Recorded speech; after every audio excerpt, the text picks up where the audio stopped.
Welcome back my dear friends, welcome back to my YouTube channel G start education. मेरा नाम है वंश गौतम। एक बार फिर से आपका स्वागत है मेरे इस छोटे से चैनल के ऊपर जिसका नाम है जी स्टार्ट एजुकेशन। दोस्तों, हम डिस्कस कर रहे थे फंडामेंटल राइट्स को। हमने पढ़ लिया था article number 19 in the last video, अनुच्छेद 19। इसके अंदर हमने कुछ महत्वपूर्ण चीज़ों की बात करी थी। आज हम बात करने वाले हैं एक और महत्वपूर्ण अनुच्छेद के बारे में जिसका नाम है अनुच्छेद number 20, protection in respect of conviction for offences. यानी कि दोस्तों, अपराधों के लिए दोष सिद्धि के संबंध में संरक्षण। तो दोस्तों, आज हम पढ़ने वाले हैं कि किस प्रकार से अगर कोई भी व्यक्ति आपके ऊपर आरोप लगाता है, आपको किसी अपराध के लिए दोष सिद्ध करता है, तो किस तरीके से कानूनी प्रक्रिया करे बिना आपको कोई भी दोषी ठहरा नहीं सकता। एक कानूनी रास्ता जो है वो अपनाना पड़ेगा सरकार को, जिसके ज़रिए ये पता लगाया जाएगा कि आपने ऐसा कौन सा काम कर दिया जिसे एक अपराध माना जा रहा है, और उस अपराध के लिए क्या कोई दंडनीय प्रावधान है हमारे संविधान में। इस बात का पता लगाया जाएगा और उसके बाद में ही आपको अपराधी माना जाएगा और आपके खिलाफ। तो दोस्तों, ये आर्टिकल जो है बेसिकली एक तरीके का डिफेंस है, एक तरीके का डिफेंसिव सिस्टम है, प्रोटेक्शन, एक कवच है आपके लिए, जो आपको सीधा दोष सिद्धि से बचाता है कि कोई भी आपके ऊपर आरोप लगा देगा तो आपके खिलाफ कार्रवाई हो जाएगी। ऐसा कुछ नहीं है। लीगल प्रोसीडिंग से पूरा एक लीगल स्ट्रक्चर है जिसे फॉलो करना पड़ता है, जो कि इस आर्टिकल के द्वारा यहाँ पर पे दर्शाया गया है, जिसको हम पढ़ने वाले हैं। तो दोस्तों, आइए आगे बढ़ते हैं।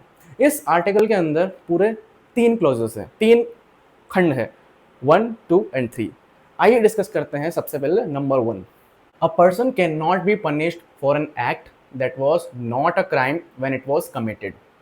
यानी कि दोस्तों, किसी व्यक्ति को किसी ऐसे कार्य के लिए दंडित नहीं किया जा सकता जो कि कानून की नज़र में अपराध की श्रेणी में नहीं आता था जिस वक्त जिस समय वो कार्य किया गया उस व्यक्ति द्वारा। समझ रहे हैं आप? किसी व्यक्ति को किसी ऐसे काम के लिए दंडित नहीं किया जाएगा जो कि अपराध की श्रेणी में नहीं आता है जिस वक्त वो काम किया जा रहा है। जैसे मान लो आज की तारीख में फॉर एग्जाम्पल मान लो सड़क पे कचरा फेंकना कानून की नज़र में अपराध की श्रेणी में नहीं आता है। सड़क पे कचरा फेंकना जो है वो कानून की नज़र में अपराध नहीं है।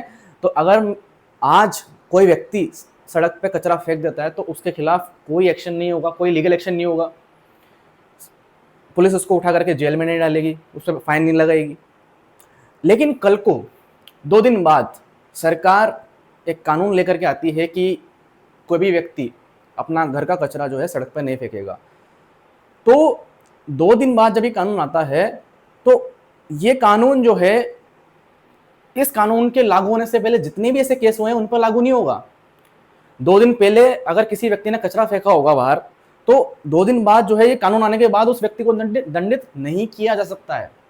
यही बात यहाँ पर लिखी हुई है कि भाई जिस वक्त वो काम किया जा रहा है, जिस वक्त कोई काम किया जा रहा है, उस वक्त अगर वो काम कानून की नज़र में अपराध की श्रेणी में आता है तो उसके खिलाफ एक्शन होगा, लीगल एक्शन होगा, अदरवाइज नहीं होगा। बाद में भले ही कानून बन जाए उसके खिलाफ, लेकिन जिस वक्त वो काम किया गया उस वक्त क्या उसके खिलाफ कोई कानून था, बनाया गया था? नहीं था ना। तो बस वो फिर जो है अपराध की श्रेणी में नहीं आएगा, और इतनी सी बात यहाँ पर लिखी हुई है। अब दोस्तों, अगर आप इसी आर्टिकल को इंटरनेट के ऊपर देखेंगे, सर्च करेंगे, तो वहाँ पर थोड़ा सा आपको लंबा चौड़ा एक्सप्लेनेशन मिलेगा। थोड़ी सी लैंग्वेज भी टिपिकल है, तो मैंने यहाँ पर 3 लाइन के अंदर इस आर्टिकल को ख़त्म करके और एकदम सिंपलेस्ट फॉर्म के अंदर आपको समझाने की कोशिश करी है। तो अब चलते हैं हमारे नेक्स्ट क्लॉज के ऊपर, सेकेंड नंबर का clause. A person can not be punished more than once for the same offence. क्या लिखा हुआ है यहाँ पे? A person can not be punished more than once for the same offence. यानी कि दोस्तों, कोई व्यक्ति जिसने अपराध किया है एक बार, तो उसे दंड दिया जाएगा एक बार, ना कि 2 बार। ठीक है? अगर मान लीजिए किसी व्यक्ति ने किसी दूसरे व्यक्ति को चाकू मार दिया, अब कानून की नज़र में सबसे पहले देखा जाएगा कि क्या ये कृत्य अपराध की श्रेणी में आता है। पुलिस चेक करेगी, अच्छा किताब में लिखा हुआ है, रूल बुक के अंदर है, अपराध की श्रेणी में है, तो फिर पुलिस उस व्यक्ति को पकड़ेगी, कोर्ट में केस चलेगा। और फिर उसको सजा सुनाई जाएगी कि भाई ठीक है भाई, ये व्यक्ति जो है इतने साल तक जेल में रहेगा, जो भी प्रावधान है उसके अनुसार। लेकिन सजा केवल एक बार सुनाई जाएगी, एक बार ही दंड दिया जाएगा, क्योंकि जो कृत्य किया गया है, जो अपराध किया गया है, वो भी एक बार ही किया गया है। जितनी बार अपराध किया जाएगा उतनी बार दंड दिया जाएगा। ऐसा नहीं कि आपने एक बार अपराध किया है तो आपको 2 बार सजा मिलेगी। जैसे मान लीजिए कि किसी व्यक्ति ने चाकू मारा एक बार और सजा सुनाई गई उसे 5 साल की, तो एक बार 5 साल की सजा सुनाई गई, उसके बाद वो व्यक्ति फिर से जेल के बाहर आ जाएगा। ऐसा नहीं है कि 5 साल की सजा सुनाई गई फिर वापस से 5 साल की सजा उसको दी जाएगी, ऐसा नहीं होगा।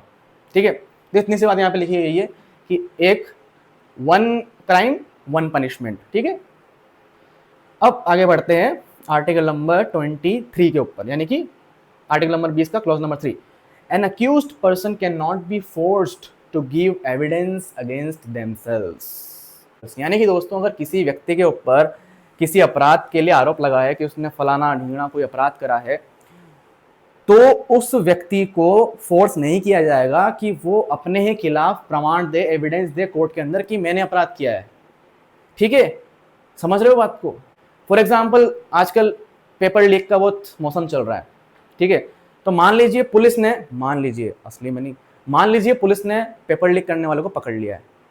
वैसे तो ऐसा कभी नहीं होगा, लेकिन अब पुलिस ने अगर उसको पकड़ लिया है, पेपर लीक करने वाले को, तो पकड़ने के बाद में पुलिस जो है उसके साथ जोर जबरदस्ती नहीं कर सकती है, उसे मजबूर नहीं कर सकती है कि भाई तू अपने खिलाफ जो है कोर्ट में गवाही देगा कि मैंने ही अपराध किया है। समझ रहे हो बात को? तो ये कहता है हमारा आर्टिकल नंबर 23। तो दोस्तों, मैंने 1 बाय 1 हर एक क्लॉज को समझा दिया है। मैं उम्मीद करता हूँ मेरे द्वारा समझा गया और दिया गया ये एक्सप्लेनेशन आपके काम आया होगा और आपको हेल्प करा होगा मैंने इस आर्टिकल को समझने में। तो मिलते हैं नेक्स्ट आर्टिकल के साथ, article number 21, which is very important article.